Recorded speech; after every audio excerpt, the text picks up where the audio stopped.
My name is Ali Cramer, and I am from New York City. That's where I call home, specifically Hell's Kitchen. The story of how I met yoga, it's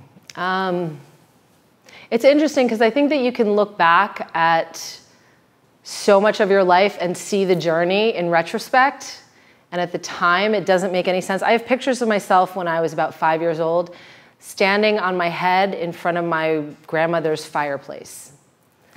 I was always the kid in school who was like obsessed with the Greek myths. I loved the mythology, and I always loved movement, and I loved dance. And so I became a professional dancer, and somewhere along the way, I had some injuries, and somebody said, oh, well, you should try some yoga. It would be really good for your body. My first yoga class, as I recall, was with my mother at her gym at the time. And to be honest with you, I don't remember that much about it, except that the woman who taught it was very lovely and quiet. So really when I started was at Integral Yoga. And there was a purple carpet on the floor, and there was a cardboard cutout of Swami Satchitananda in the corner. At the time, I did not know it was Swami Satchitananda. And I would say the year was probably 94, maybe, somewhere around 94. And the practice was pretty simple. It was some chanting, it was some pranayama, it was a lot of shavasana, and it was some poses. And I just remember coming out of there and feeling different than I usually did. Now I would look back and say that it was more peaceful. At the time, I just knew that it was different somehow. So I stayed at Integral for a while, and then eventually I moved out to California, and there was already a very blossoming vinyasa scene going on. So I started doing vinyasa, and that has carried me ever since. How is yoga different than dance? I feel like my yoga practice includes the best elements of my dance practice. I mean, I didn't call it a dance practice at the time, but it really was. There were so many things in my dance career that actually set me up to have the yoga practice and the teaching style that I have now. And as I said, I like to think that it took the best of it. It took the discipline of dance, and it took the understanding of the mechanics of movement, and it took watching bodies, and it took the skills of choreography and being able to remember choreography, and that has carried over. What I think is not carried over is a lot of self-judgment and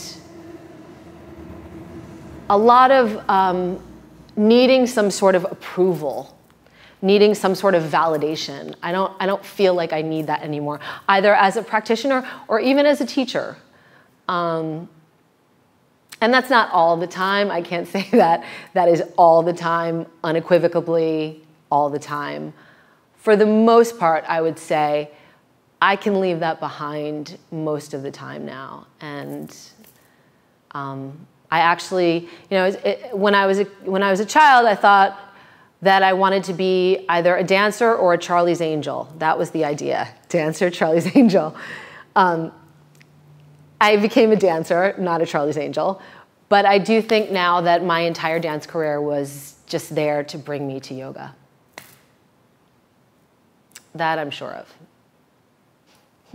How did I come to fall in love with Ayurveda? You know, there was one day in yoga school, and yoga school for me happened in 2003. There was one day, just one day of Ayurveda, and I remember being very interested in it and intrigued by it and thinking that I wanted to learn more. So I went out into the Laughing Lotus boutique, the little bookshop, and I picked up a book called A Woman's Path of Practice by Maya Tiwari. And it's all about her journey towards her own wellness and awareness using Ayurveda. And I became obsessed with this book, and I read this book over and over again, and I started giving copies of it away to people, to the point that actually the bookshop would be out of it, and they would turn to me whenever anybody wanted a book on Ayurveda. They would be like, well, Ali took all the books, so there are no books for you. And honestly, it was really just that it made sense. It just made sense to me. I think that there are lenses that we can look through in yoga, because it is such a vast field. There are very specific lenses that we look at life through where everything seems to make sense. And with Ayurveda, that was what I felt, that everything made sense. And that it also gave me a lot more compassion, both for myself and for the people around me, because it explained a lot of behavior. And that to me was key in healing. How do I use Ayurveda in addressing the needs of my students? Well, obviously, I mean, I teach open level classes in New York City, which has such a diverse population, and there are so many different people coming from so many different places with so many different needs. What I have found with Ayurveda is that we all have to follow the rules a little bit, meaning in the summer, we all need a little bit more cooling off. In the winter, we all need a little bit more heating up. In the spring, we all need a little bit more detoxifying. And in the fall, we all need a little bit more grounding. So I think I took the seasons out of order, but the general idea is that there are, while we are all our own unique being with our own unique needs, there are some generalizations that can be made in the same way that for all of us, if we never sleep, we're going to feel terrible. If we're eating nothing but junk food, we're going to feel terrible. If we're smoking too much and drinking too much and living on coffee, and we're going to feel terrible. There's also things that pretty much I can guarantee are going to make us all feel good. I know that movement is medicine. I know that community is definitely medicine. I know that yoga works, and I know that Ayurveda works because they have been around so long, and things stay around when they work.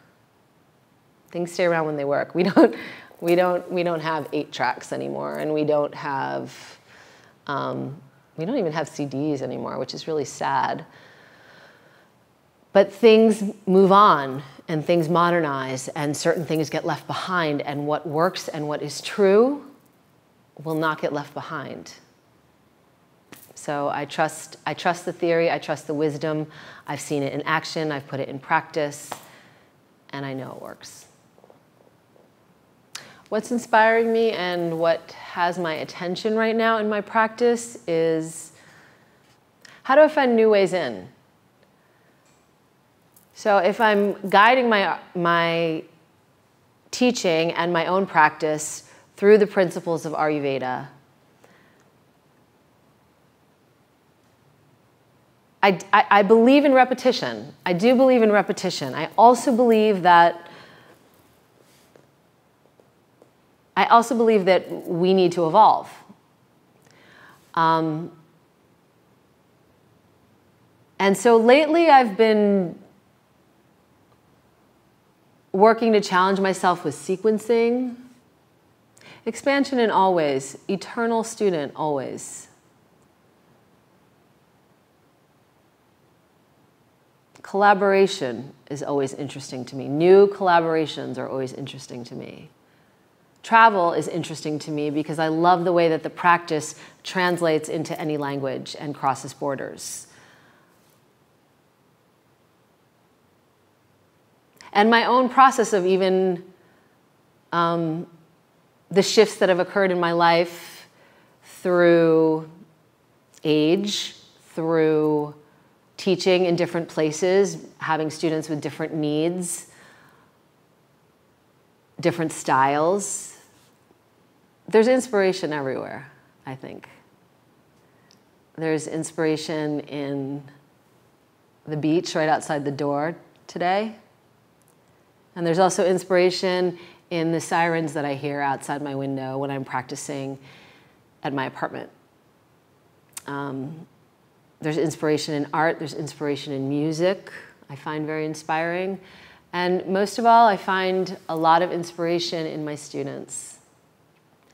I try to be sensitive to teach to who's in the room and let that change my plan.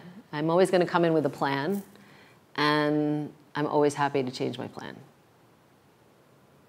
I've had the good fortune of having teachers who believed in me when I didn't believe in myself, meaning gave me more responsibility than I even felt like I was ready for, to give me an opportunity to prove myself, but not in a way that it felt like a test, in a very loving and encouraging way. Specifically, Dana Flynn and Jasmine Tarkeshi.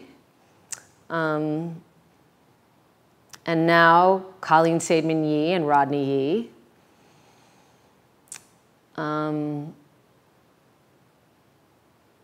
So many. Sean Korn is inspiring to me. The work she does in this world, Suzanne Sterling, with her voice and her passion and her activism. So many teachers have given me so many different things. You know, my first grade teacher, Judy Hall, let us finger paint with pudding. I mean, like, you know, something like that. She built a reading tower in the middle of the classroom because none of us were reading enough books. So she built a reading tower and it had pillows on it and we could climb up a ladder to get to the reading tower. That's a teacher to me. That's a teacher. Dr. Vasant Lad is a teacher that I bow before. He is the most gentle, humble, generous, wise being that I have ever met in my life. There is not a question that is too simple for him. There is not a situation that he won't have an answer for.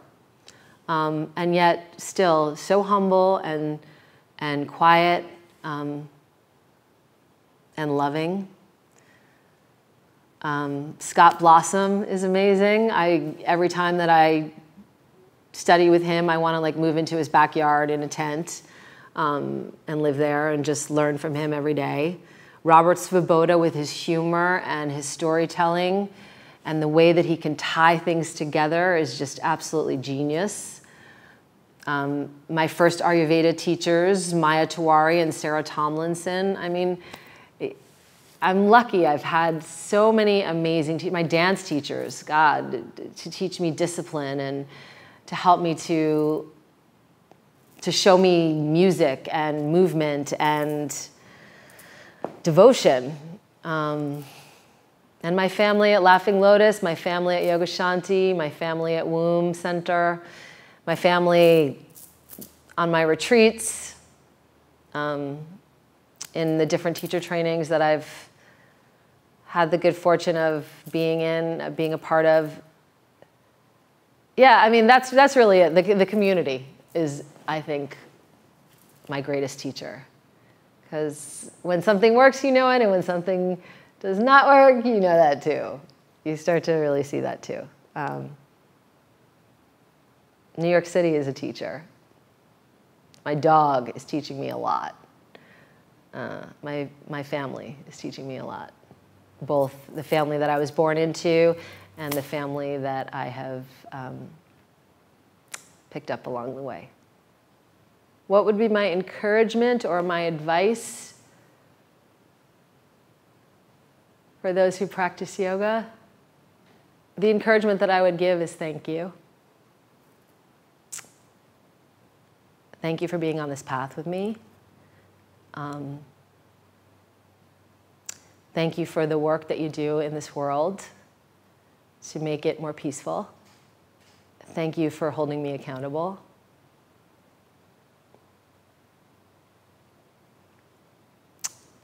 And thank you for, you know, like it sounds so dramatic. Thank you for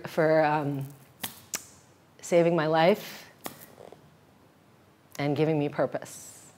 So I think actually it's not advice, it's not encouragement, it's just thank you. Thank you.